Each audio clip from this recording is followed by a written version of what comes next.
What's going on, guys? Welcome back to D-Life HD. This is Victor, and today we're going to be reviewing the recent indie hit, Hades. So without any delay, let's jump right into it. Switch it up. Switch it up. I was a worker, had to upgrade to a boss. Used to live in the hood, but had to upgrade to a loft. Switch it up. Starting off, let's jump directly into the game modes. So if anybody has ever played a roguelike, you're going to be very familiar with how Hades operates. There is simply one standard game mode, and that is what is referred to as runs. The way that a roguelike game operates is you run through and it's randomly generated and you fight enemies and you just go and go and go until you die. And after you die, you warp back to your hub where you can upgrade yourself and do other type things, and then you run off for another run. And the whole loop is that the further you play and the further you get, the stronger you will become. And the more you can upgrade, the more weapons you can get, and the further you can go each time. So every time you do one of these runs, you become more powerful when you end up dying, and you get further and further. And it's that gameplay loop that really, holds on to people and makes them want to continue playing. I've heard people refer to games of this nature having a overall just one more game, just one more run type vibe, and I can definitely relate to that. I've played a couple roguelikes, but this is really the first roguelike game that I think has really sunk its hooks into me. So the main gameplay loop is all centered around doing these runs and coming back and upgrading. Moving on, let's talk about the UI and graphics. So the graphics in this game, they almost feel watercolor or hand painted. They're very cartoony in their feeling, but it uses a lot of reds and grays and blacks and darker colors. Because obviously this game is set in Hades, the fictional mythological underworld type place. So you have lots of dark creatures and awesome architecture with pillars, and it's really centered around that dark feeling, so no doubt the graphics themselves are going to lend themselves to that style and general atmosphere that surrounds the game. So the graphics are really awesome. One thing that I think I would change, and this is not really a hit on the game, is how far away the camera is. I think that the small characters in the graphical style, sometimes it's hard to follow where you actually are. This is a problem I've had with most Diablo-like games, where the camera is at an angle and it's really far back and your character is just really small. I've never been a fan of that style, so it could just be me, but I find myself often getting lost of where my character actually is because of this our cartoony watercolor type art style where everything kind of blends together. And so perhaps that would be one change that I would definitely make when it comes to where the camera is angled due to the art style itself. The UI is relatively simple. The menu system is just jump into the game or mess with the settings. Nothing really to say beyond that. Overall, I love the graphical style and the art style, and I definitely want to see it come to more games and indie games in the future. I found that indie games tend to lean towards the retro style. That was more of a trend that hit in the early 2010s, with Shovel Knight, and a lot of other people kind of latched onto that. But the art style that games like Hollow Knight use, that are more hand-drawn and even kind of look painted, I definitely prefer that. I think it's more unique, and I think that if more indie games used it, also Hades uses it, going forward, it would just overall add a lot more diversity to these games. Moving on, let's talk about the controls and gameplay. Now, when I discussed the game modes, I kind of started already jumping into the gameplay, talking about these runs where you just go through and you get as far as you can in the game. Now, one thing that I really like is that, and this is not unique to Hades, but how when you do one of these runs, you get all these temporary upgrades, all these different effects on the way that you play.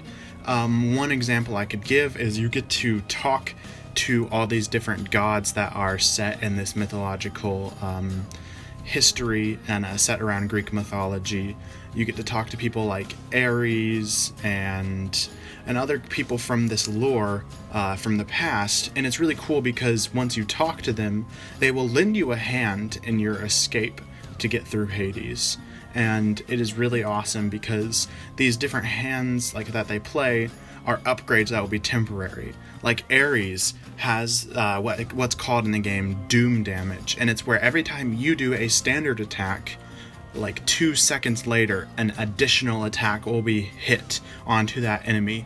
So I found myself, my normal attacks would only take away like maybe half the damage on these enemies, but I didn't have to worry about it. I could just shoot the enemy, it'd get half down, and then I'd run away, and then this extra doom damage would come flying at the enemy, and I wouldn't even have to kill it fully. I just had to get its health down, and then this upgrade that I had to my bow would just eliminate the enemy further from that. All these little individual upgrades that are specific to that individual run that you're doing are really fun. And not only that, but when you get to the end of each room, that's how the game is set. You go through a room, you kill all the enemies, and you move on to the next room. You oftentimes have the option to go different paths, and it gives you a little preview of what you can earn in the next room. So maybe you're running low on health and you want to get a health upgrade, and you can follow that path. That way if you clear the next room, you get that health upgrade. Or you might see, oh, well, there's this certain god that can upgrade my weapon, and I really want to do that because when I get to this boss down the line, I want to have this upgrade that will help me. That choice feels really fluid, and I love it, and it ultimately makes the game come together. It's all about those choice, and also it really lends to the different play styles people might go. You might not care about health, you might want to only do all these massive upgrades and keep going these upgrade sections. Or you might be more conservative and just want to get healing type things, and it's just, there's a lot of diversity to the way the gameplay operates and how you pave your path through your escape to get out of Hades. The controls themselves are really tight. There's a lot of dashing involved. There's lots of different weapons you can choose from. And I'd say that the gameplay centered around the controls themselves is just really fast-paced. And the way that you move around feels really fluid when you're fighting off these hordes of enemies. Moving on, let's talk about the music and sound. Few tales are told of Hades, whose very name inspires fear and penitence.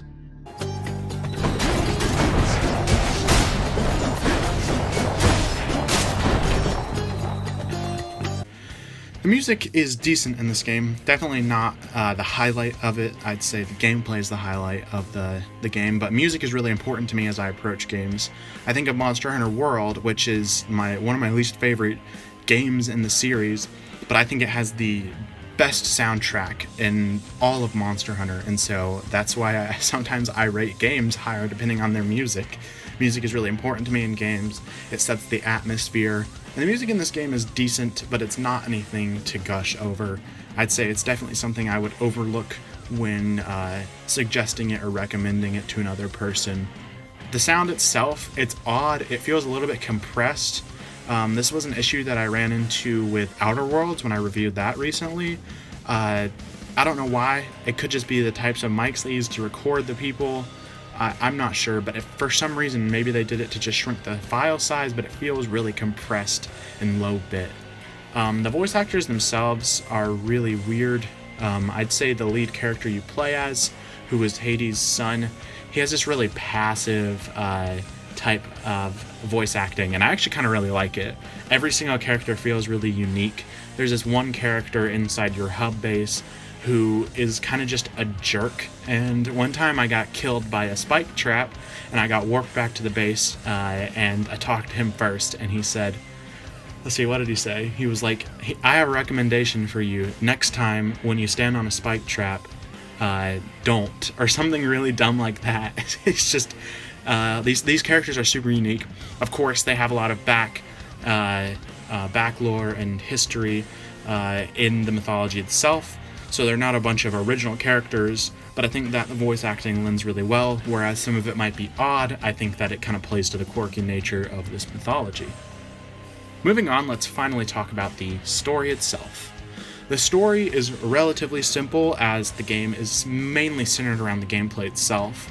The story is simply, you are the son of Hades, the person who rules over the entire underworld, and you're kind of sick of him bossing you around, and you're ready to just leave. So every time you do these runs, you're trying to get higher and higher to the surface so you can finally escape. And you go through all these different people that support Hades in his giant operation of the underworld. And it's all about you just trying to escape and rebel against your father, who is kind of an evil man. And it's awesome because people like, what's his name? Zeus, who is Hades' brother, your uncle, he'll help you along the way. These different characters will lend you a hand, as I mentioned earlier, and it plays into the story aspect relatively well. So the story is not a deep-rooted thing, it's not heavy in the game. I feel like I would have liked something a little bit more deep, maybe rooted in the mythology itself, but I think that having it kind of as a background type aspect to the game is not necessarily a downside, as the majority of the game is focused around those roguelike elements and the fast-paced combat. Alright, I think it's time to give this a final rating. All things considered, I've enjoyed my time with this game, absolutely worth the money. Play anywhere. The Nintendo Switch version is really awesome, and I think they did a really good job porting it over. It's not extremely demanding, but you can play this game most places. It is a must-have indie, I would say, on the Switch. I was very blown away with how fun it was, especially after I played Dead Cells, which got just praised and raved about in high reviews, and I did not like it. I did not like the rogue elements at all. I thought it was boring, but I think Hades, the way the combat feels and just the way that the loop is just kind of really flows together with how you are approaching it, I think that altogether I would absolutely praise this game and recommend it to other people. It's a must-have indie. So that said, I'm going to give this a 9 out of 10. Alright guys, thanks for watching.